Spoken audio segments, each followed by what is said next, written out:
তো guys 52 kilo চাকুল মাছের থেকে বাজার থেকে নিয়ে এসলাম 500 গ্রাম চাকুল মাছ। হ্যাঁ, ওর থেকেই কেটে নিয়েছিলাম। তো দেখো রান্না করার পরে দুপুরবেলা খেতে গিয়ে দেখো মাছটা এত পরিমাণে বাজে ছিল যে মাছের মধ্যে পোকা হয়ে গেছে। তো গাইস আমি প্রথমে বুঝতে পারিনি, আমি 2-3 পিস খেয়েও ফেলেছি। তারপর খাওয়ার পর হঠাৎ করে থালার দিকে তাকিয়ে দেখি ও মা বিড়বিড় করছে। দেখো ওই তো একটু ভালো করে লক্ষ্য করে দেখো তোমরা, সাদা সাদা কি পোকা যেন মানে বিড়বিড় করছে। তার মানে বুঝতে পারছো মাছটা এত পরিমাণে খারাপ যে পোকা হয়ে গেছে। তো মাছটা কিন্তু আমি দুপুরবেলা রান্না করেছিলাম আর সন্ধ্যা 8টার দিকে খেতে বসছি। হ্যাঁ, দুপুরবেলা আর খাওয়া হয়নি, রাত্রে 8টার দিকে খেতে বসছি।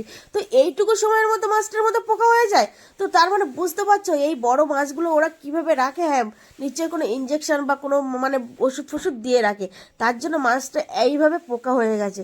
তো গাইস বড় মাছ কেনার আগে একটু ভেবে কিনবেন, কেননা বুঝতে পারছেন এই পোকামাকড় খেয়ে যদি আমাদের একরকম হয়ে যায় তখন তার দায়ী কে নেবে? কিন্তু কেউ নেবে না। যাই হোক, ভালো থাকুন, সুস্থ থাকুন।